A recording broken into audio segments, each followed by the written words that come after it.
If somebody walks into the country, right across the river, does somebody ask them to see their vaccination card? As individuals come across the border and they are both assessed for whether they have any symptoms. If they have symptoms, the intention is for them to be quarantined. That is our process. They're not intending to stay here for a lengthy period of time. I don't think it's the same thing.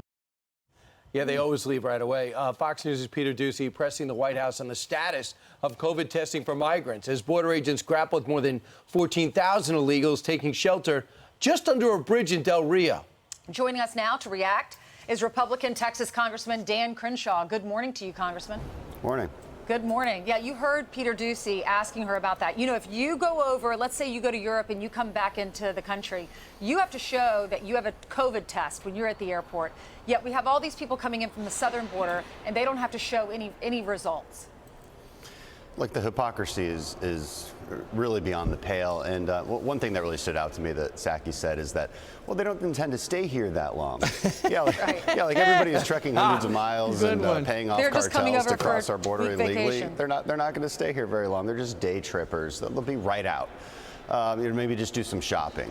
No, I don't think so. I don't think that's what's going on. You know, if you're a European, you have to have a vaccine before you can even come into the United States. If you're a U.S. citizen, you have to get a COVID test before you come back into the U.S. But if you're an illegal immigrant, you don't have to have any of that. And we'll give you a hotel, we'll give you free transportation.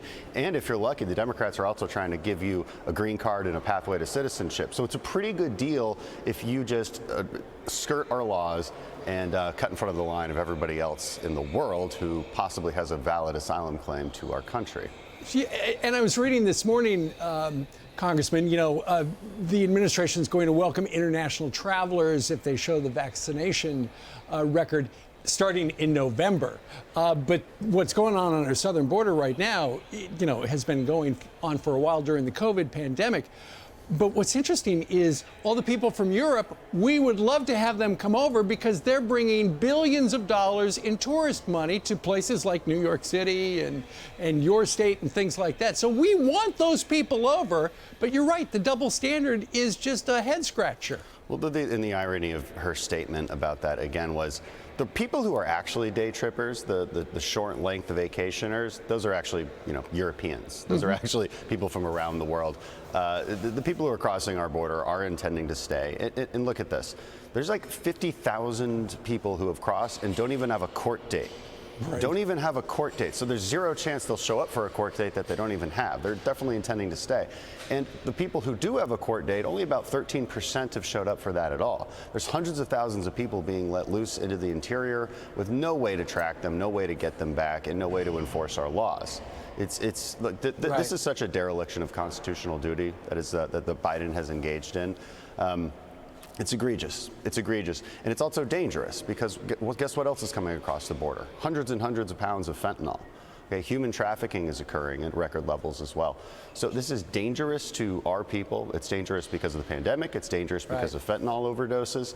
And it's blatantly unfair and immoral when considering that there's thousands of people around the world who want to come to this country. They want to do it the right way. And our system is so clogged up that they can't do it. See this poll out, Congressman, that says 56% of Texans, Hispanic Texans, have a negative view, disapproval of President Biden.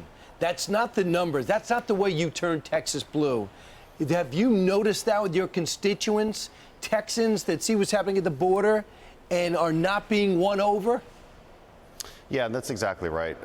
South Texas, which is largely Hispanic, is really turning against Democrats because they're tired of seeing their communities overrun by hundreds and hundreds of illegal immigrants at a time.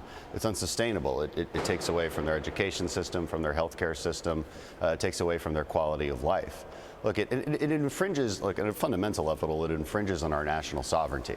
And that should matter to people sometimes, but apparently it doesn't for these folks. And look, let's just be honest. Let's stop pretending that the Biden administration and Democrats have any intention of ever enforcing this. Because look, the reality is they do believe that they might have a voter block from hundreds of thousands of new people coming across. That's why they couple these bad enforcement policies with path to citizenship policies on the back end. But at what cost? All right, Congressman, thank you very much. Thank you.